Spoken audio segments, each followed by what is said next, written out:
들어가는 말, 우리에게 천국을 주려고 하나님이 하신 일. 여러분이 저에게 목사님, 인류 역사의 목적이 무엇입니까? 라고 물었습니다.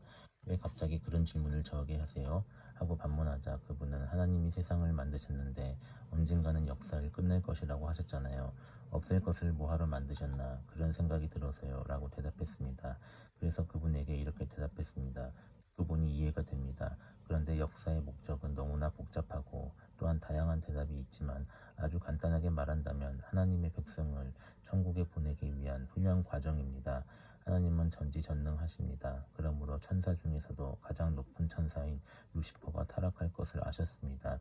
피조물은 하나님이 베푸신 모든 은혜를 값없이 누리다 보면 교만해지고 하나님께 영광을 돌리기보다 오히려 자신이 영광을 받기를 원하게 되는 한계가 있다는 것을 하나님은 아셨습니다. 창세 전에 사탄이 타락할 것이고 타락한 사탄이 또 인간을 타락시킬 것을 아셨으며 그래서 타락한 인간을 구원하기 위해 예수 그리스도를 구원자로 이 세상에 보내기로 예정하셨습니다.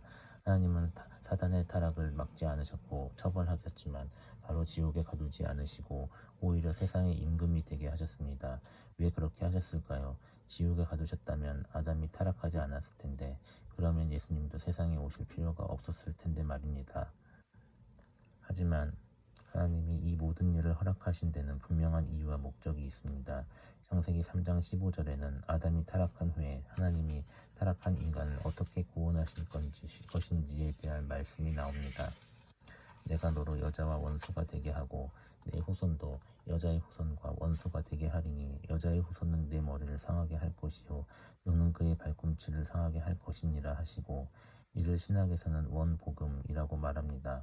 하나님이 타락한 인간을 구원하기 위해 예수님을 보내겠다고 하신 약속입니다.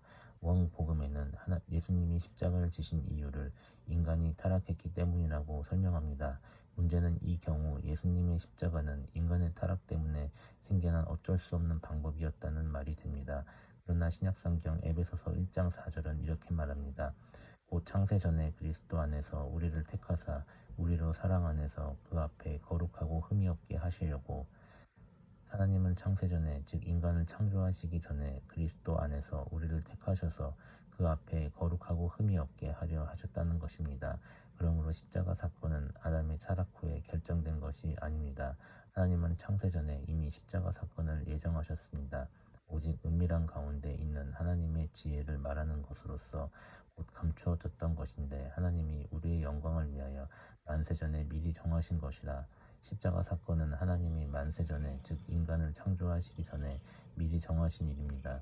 그런데 감추어져 있었습니다. 이것을 하나님의 신비라고 부릅니다. 예수님이 세상에 오셔서 십자가에 죽으시고 부활하심으로 우리를 구원하시는 사건을 역사 속에서 행하신 이유는 하나님의 자녀들에게 창조 목적을 훈련시키기 위해서입니다. 창조 목적은 모든 피조물이 하나님께 영광과 감사를 올려드리는 것입니다. 내 이름으로 불려지는 모든 자, 곧 내가 내 영광을 위하여 창조한 자를 오게 하라. 그를 내가 지었고 그를 내가 만들었느니라.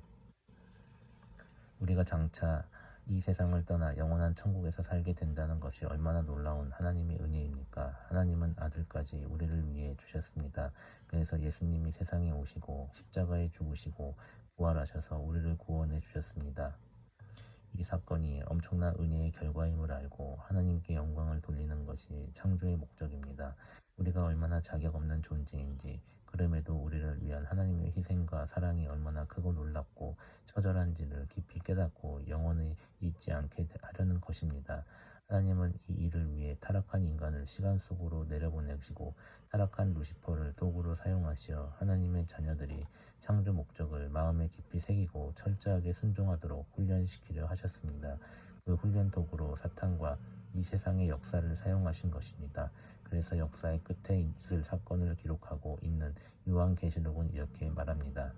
이 일 후에 내가 보니 각 나라와 족속과 백성과 방언에서 아무도 능히 셀 수 없는 큰 무리가 나와 흰옷을 입고 손에 종려가지를 들고 보좌 앞과 어린 양 앞에 서서 큰 소리로 외쳐 이르되 구원하심이 보좌에 앉으신 우리 하나님과 어린 양에게 있도다 하니 모든 천사가 보좌와 장로들과 내 생물의 주위에 서 있다가 보좌 앞에 엎드려 얼굴을 대고 하나님께 경배하여 이르되 아멘. 찬송과 영광과 지혜와 감사와 존귀와 권능과 힘이 우리 하나님께 세세토록 있을지어다. 아멘 하더라. 하나님은 우리를 위해 천국을 만드시고 우리가 천국에서 영원히 살게 하시려고 만세전에 계획하셨습니다. 이 일을 위해 허락하신 것이 세상의 역사입니다. 그리고 하나님은 아들까지 주셨습니다.